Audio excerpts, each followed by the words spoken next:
Yeah, warm good morning to all. I'm Karthik, Assistant Professor, Mechanical Engineering Department from SNS College of Technology. Today, we are going to see a case study on sensitization induced stress corrosion failure of furnace tubes. Okay, here now in this the introduction about this case study is that they have used austenitic stainless steel as a tube for as a furnace tubes in petrochemical industries, mainly because of its corrosion resistance and mechanical strength. Stainless steel in general it is developed because of the fact that it has high strength, um, high strength mixed with the high corrosion resistance. This high corrosion resistance is due to the presence of chromium and nickel, which is available at a percentage of 18, minimum of 12 percentage of chromium and 8% of nickel. So this induces the corrosion resistance property. As that it is AISI 347 grade stainless steel is actually used in this heater tubes in the fractionator of the hydro crackers unit. Added to that, here, as I already said, this is a sensitization process. Means that when the stainless steel is exposed to a temperature of 500 to 800 degrees Celsius for a particular time, there may be the formation of chromium carbide. This chromium carbide is formed with the chromium carbide is formed with two elements. One is chromium, another one is carbon. So when the chromium carbide is formed, it is usually formed at grain boundaries.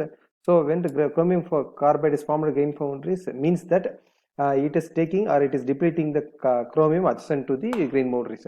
So this chromium carbide is formed with the with the main help of chromium, which is available at the grains, and with the help of the carbon, it forms chromium carbide at the grain boundary. So this is known as sensitization issue. This is the major issues, one of the major issues in industry. So this is the general view where of the tubes here, and see, this is the technical details. That is a tube material. This is a stud material is carbon steel. Design pressure is 13 kilograms per meter square, and design temperature is 5 degrees Celsius. The location of the failed tube is intermediate, and the skin temperature operates is 48 degrees Celsius at the top row and 450 degrees Celsius at the bottom row. And the service life of this furnace tube is around 7.8 years. So in the visual inspection, you can see the cracks were appear near at the weld area on the both side of the length of the both side of the length of the cracks. So the two cracks were measured about 20 millimeter and 18 millimeter, and the studs were oxidized, but no thicker scales were formed. And see, this is the cracks on the outer surface which is marked in the yellow arrows, right?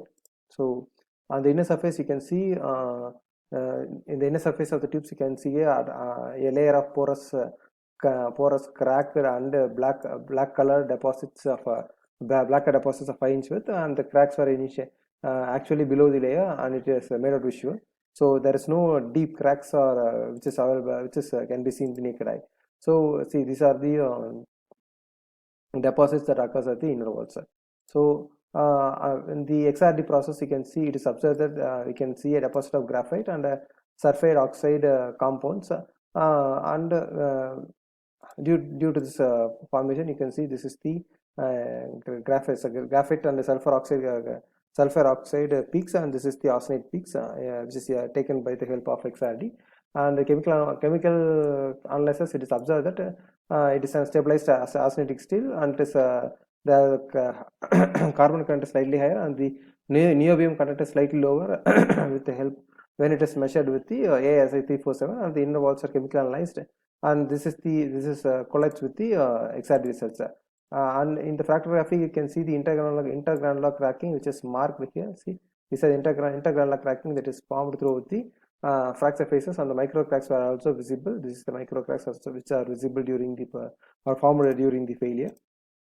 And in the metallography unnatural condition, you can see the cracks, and in the unnatural conditions you can see small cracks which is formed in that layer.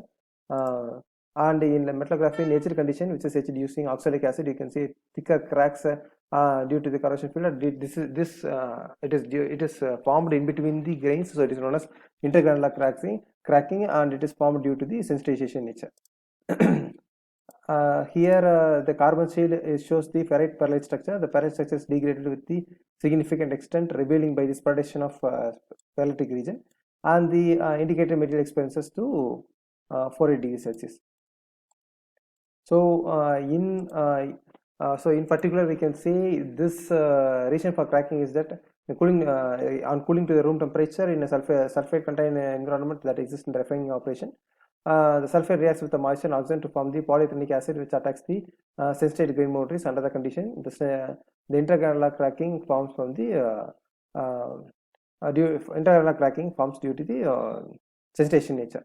So, in conclusion, we can say the carbon steel microstructure indicates the component that have a surface temperature of 480 degrees Celsius, and it is in the sensitized condition. So, these cracks are formed.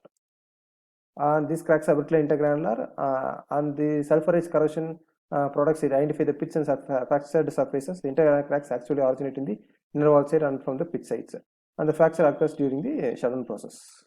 Okay, thank you. We can see the other case study in the forthcoming videos. Thank you.